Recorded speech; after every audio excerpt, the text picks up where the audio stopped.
So in this little presentation, we're going to look at research techniques. So what is research?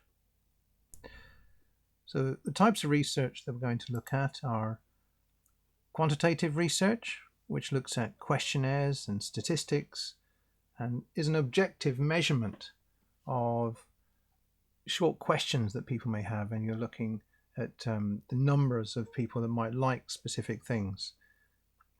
And it's a quantity sample, so you get quite a large number of people actually doing the questionnaires.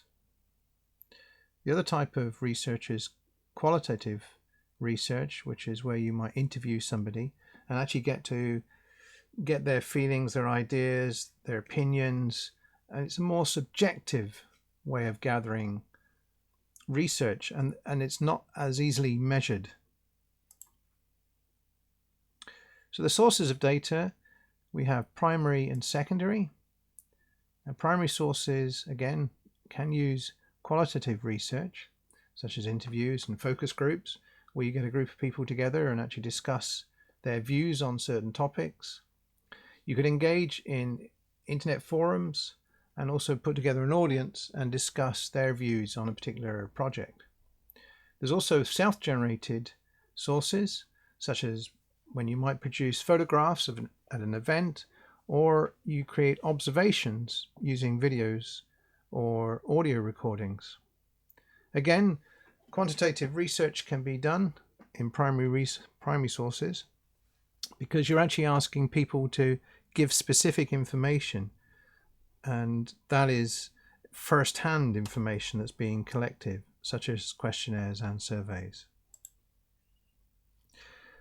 Secondary sources, again, can still be quantitative research, but it's stuff that's done by somebody else that you're actually seeing that you might have found on the internet, such as television ratings or readers' subscriptions and the numbers of people that go to cinemas. Again, it's not you that gathered that information directly. You've gone to somebody else who's actually provided you with that information based on stuff that they've done, the questionnaires or the data that they've actually gathered somewhere else. It's also the same with qualitative research, where somebody else has actually done an interview and you're watching it secondhand. And again, that's the same with film reviews, game reviews, and comments on websites that's written by somebody else.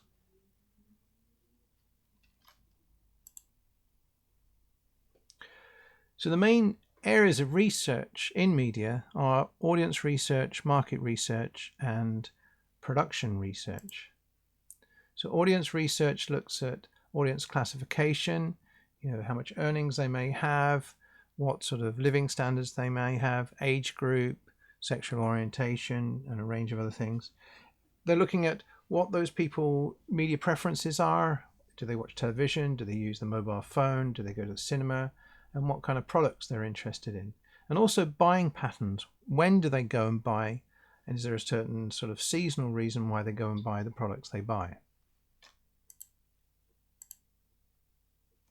Market research is where you look at what types of products are hitting the market at any particular time, where the competition is coming in, and who the competitors are that are competing with you for similar types of products that you may be producing. How advertising is done and where that advertising is carried out, and also determining how effective the advertising actually is in doing the market research.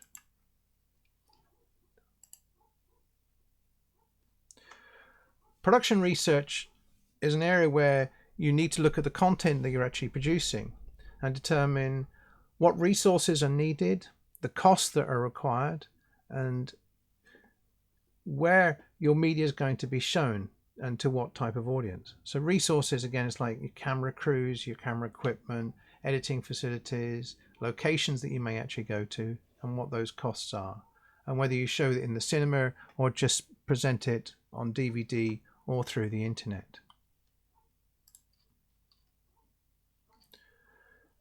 Then you have to present your evidence, and this has to be done through interpreting the results of any data that you gathered. Then you have to format that information and then work out what content you're going to actually produce within your essay or report.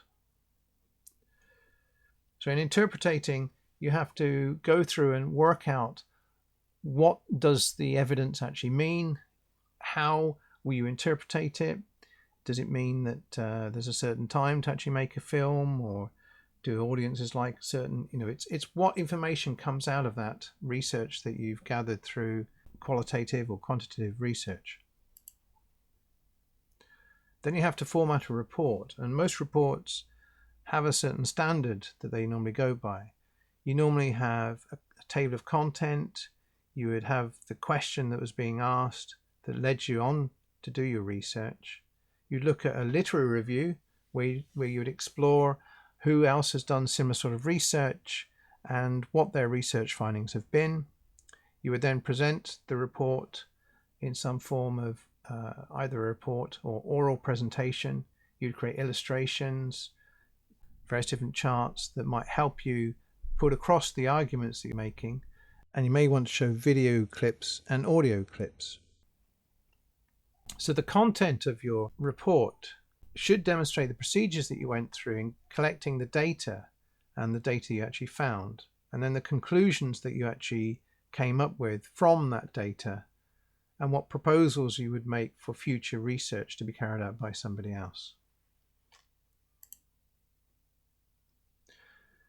Again, with all research, when you're writing an assignment or a task, you need to reference the material and indicate where your sources of information came from, such as quotations and references. And we use the Harvard referencing system, which in another video you'll find how that process is used, and we use Neil's toolbox to help you format the actual reference at the end. But this is an important part, because if you don't reference your material, you could be accused of plagiarism. So that's a brief tour on research techniques. So thank you for listening.